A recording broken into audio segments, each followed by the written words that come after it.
Does that come with kind of pressure or is it pride? I would say more pride. Mm-hmm. I think it depends how you look at it. And I try to take it in with as much gratitude as I possibly can, because I know not a lot of players are able to have this platform, and it's a blessing to have this support behind me. So yeah, I won't say that it comes without any pressure at all. But what I do is I just try to focus on what I need to do on court, how I can work to the best of my ability, and I know that I'll perform to the best that I can. Yeah. Oprah Winfrey publicly went after Eala, and it may have been the biggest mistake she made all year. Instead of calling a publicist, releasing a carefully crafted statement, or staying silent, Alex fired back with just 8 words. 8 simple words that instantly exploded across the internet and left Oprah's camp with nothing to say. The moment spread online within minutes and quickly turned into one of the most talked about exchanges in sports media. But before judging who won the moment, it's important to understand the full context, because the real story is far more interesting than the headlines. Do you think Eala handled the situation perfectly, or did she push it too far? Drop your honest opinion in the comments. It just, everything clicked after that. And I look back at that moment and I just think, wow, like it was insane. And it's crazy to believe that actually happened. Eala has been having a real moment. Not the kind where someone goes viral once and disappears 2 weeks later, but the kind that keeps building until brands start calling, stadiums start selling out, and people who have never watched a tennis match suddenly know your name. A product of the Rafa Nadal Academy, she left the Philippines as a teenager and moved to Spain, grinding through one of the toughest tennis development systems in the world. Junior Grand Slam titles, the brutal ITF circuit, long qualifying rounds under scorching heat far from home, ranking points earned one exhausting match at a time. Along the way, she became something bigger than a rising player. Across Southeast Asia and beyond, she turned into a cultural phenomenon. Her matches are selling out, sponsors are lining up, and magazines want her on their covers. Teenagers in Manila who never cared about tennis are suddenly watching because Eala makes the sport feel like it belongs to them. That kind of crossover appeal is exactly what sports organizations spend hundreds of millions trying, and usually failing, to create. So naturally, someone decided to tear it down. Oprah Winfrey suddenly posted a public critique of Eala that nobody expected and nobody asked for. It wasn't gentle or nuanced, it read like a full takedown. Oprah claimed the buzz around Alex wasn't about exceptional tennis talent but about image, viral personality, and spectacle. She called Eala a symbol of distraction and emotional chaos, adding that history remembers depth, not noise. Read that again, depth not noise, said about a young woman who left her country as a teenager, trained on clay courts in Spain while homesick and uncertain about the future, and fought her way into professional tennis without shortcuts or safety nets. The internet didn't stay quiet. Fan bases clashed, sports journalists jumped in, entertainment writers shared their takes, and former athletes started picking sides. Everyone waited to see what Alex would do next, because the real test isn't the attack, it's the response. Many young athletes would play it safe, releasing a lawyer-written statement that says nothing, offends no one, and lets the story fade away. The usual PR strategy: protect the brand, avoid conflict with powerful figures, and let the news cycle move on. But Eala didn't do any of that. She responded immediately in her own words, with no committee and no filter. She explained that she has never chased fame, and that the attention surrounding her is the result of years of struggle, relentless work, community support, and real people who see their own stories reflected in her journey. She said that while Oprah built a career inspiring audiences, she has spent her time trying to protect dreams, lift up the broken, and prove that opportunity is real no matter where someone comes from. Eala added that being seen is not a crime. It is what happens when someone speaks from their scars and tries to turn pain into purpose. Then she closed with 8 words that instantly spread across the internet: "My legacy is built on courts, not couches." The line landed with the force of a 130 miles per hour serve, clean, direct, and impossible to return. In just 8 words, Alex created a sharp contrast between their worlds. Oprah has spent decades building influence by listening to people's stories and presenting them to audiences from a studio setting, which is powerful work in its own right. But there is a clear difference between discussing struggle from a couch and living it on tennis courts far from home, fighting through rankings that show no mercy. Eala never dismissed Oprah's impact. She simply pointed out that her own work happens in a different arena. The reaction was immediate. Fellow players began liking her post, carefully avoiding public comments but still signaling support. Former champions, many of whom had faced the same narrative that a young woman's popularity somehow weakens her athletic credibility, showed clear approval. Soon the phrase "pain into purpose" began trending worldwide, completely shifting the conversation. Meanwhile, Oprah's camp went silent. No response, no clarification, no follow-up. And that silence was noticeable.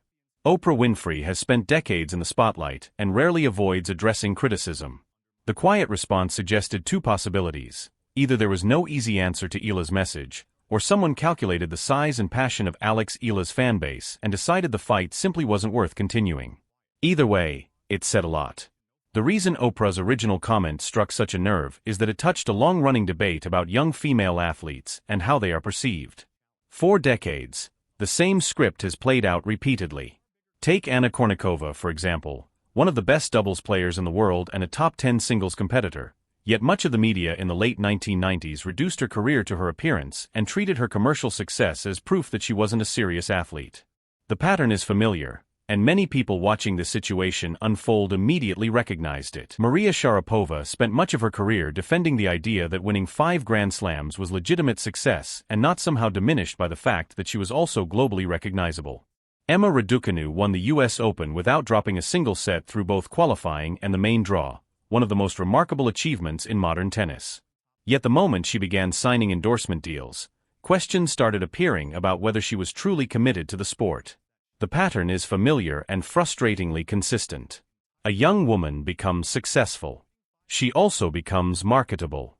Then someone suggests that her marketability must mean her success isn't authentic. Suddenly, the athlete is forced to defend something that should never have been questioned in the first place. Oprah's post followed that pattern so precisely it almost felt scripted. Alex's viral presence is a distraction, spectacle replacing substance, visibility mistaken for importance. But what critics from an older generation of media power often miss is that the entire playbook has changed. The old system worked through gatekeepers. A story had to be pitched by a publicist, approved by producers, and then validated by a major platform. Maybe a talk show couch, maybe a network interview. If those gatekeepers believed your story mattered, it reached the public. If they didn't, it simply disappeared. Eala belongs to a different era. She doesn't need a couch to tell her story. She can turn on a camera, speak honestly about her experience, and reach millions of people who are already waiting to hear it. The audience builds the platform itself, no executive approval required, no traditional gatekeeping involved. When Alex talks about lifting dreams and giving hope, it isn't empty motivational language.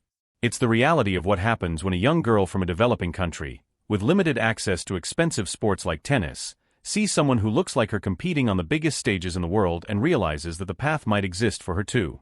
That kind of representation is powerful. It's not noise, it's one of the most meaningful things sport can offer. And the followers, sponsorships, and attention that come with it are not contradictions to the mission, they make it possible. They provide the financial independence and visibility that allow an athlete to continue pursuing that path without relying solely on prize money or institutional approval. Ironically, that principle is exactly what built Oprah Winfrey's own legacy. Her career grew from telling her personal story, speaking openly about hardship, and building a platform that resonated with millions of people who had rarely seen themselves represented in mainstream media. She transformed personal struggle into influence, opportunity, and power. That isn't criticism, it's recognition of how groundbreaking her approach was. But it's also why the critique of Eala feels strange, because it challenges someone who is using a very similar formula in a new era. Meanwhile, women's tennis itself is entering a transition period. With Serena Williams retired, the sport no longer revolves around a single dominant cultural figure. Instead, the tour needs multiple stars who connect with different regions and communities. Aryna Sabalenka brings power and dominance on the court. Coco Gauff carries significant cultural influence and youth appeal. Iga Swiatek represents relentless consistency and elite performance. Yet none of them is currently capturing the rapidly growing Southeast Asian audience the way Eala is. In a region with hundreds of millions of potential new tennis fans, that kind of connection matters enormously. The modern game doesn't need its rising stars to be quiet, invisible, or cautious off the court to prove they're serious athletes. If anything, it needs the opposite. Players who can compete at the highest level while also expanding the reach of the sport to audiences that were never part of the conversation before. The sport needs players who are exactly what Alex is becoming: compelling, authentic, and deeply connected to communities that traditional sports media has overlooked for decades. Somewhere in Manila right now, a teenager is watching Eala and thinking about picking up a tennis racket for the very first time. That teenager isn't being reached by traditional broadcasts or long television coverage of Grand Slam matches. They're discovering the sport through a phone screen, through Alex's posts and interviews, and through the feeling that tennis might finally belong to someone like them. That isn't a distraction from the sport. In many ways, that is the future of the sport. And if anyone should understand the significance of representation, it should be Oprah. Her entire career was built on breaking barriers in spaces that weren't originally designed for her and showing millions of people that their voices and stories mattered. She knows what it means when someone from a community long kept outside the spotlight suddenly rises to global visibility. Yet when Eala does something similar in real time, using her own voice, her own platform, and her own journey, the reaction was to call it noise. Which brings everything back to those 8 words that spread across the internet almost instantly: "My legacy is built on courts, not couches." The line wasn't angry or dramatic. It didn't rely on insults or exaggeration. It simply stated a truth with calm confidence. Alex knows exactly where her work happens, on the tennis court, and she understands the discipline and sacrifice that come with it. The court doesn't care about media influence, television audiences, magazine covers, or awards. It only cares whether you can compete. And Alex has spent years proving that she can. Since that moment, Oprah's silence has stretched longer than many people expected. For someone whose career has been defined by powerful words and perfectly timed responses, the absence of a reply speaks volumes. Perhaps the calculation was simple: there was no effective answer to courts, not couches. And maybe that's the most revealing detail in this entire episode. When a young tennis player from the Philippines can respond to one of the most influential media figures in the world with a single sentence that ends the conversation, that isn't noise, it's impact. Eala didn't start the fight, but she finished it in 8 words. And whether people believe Oprah was unfair or simply expressing an opinion, one thing is undeniable: Alex has shown she doesn't shrink under pressure, on the court or anywhere else. Thumbs up if you enjoyed this breakdown. Hit like and subscribe so you never miss the next story shaping the world of tennis. Tennis.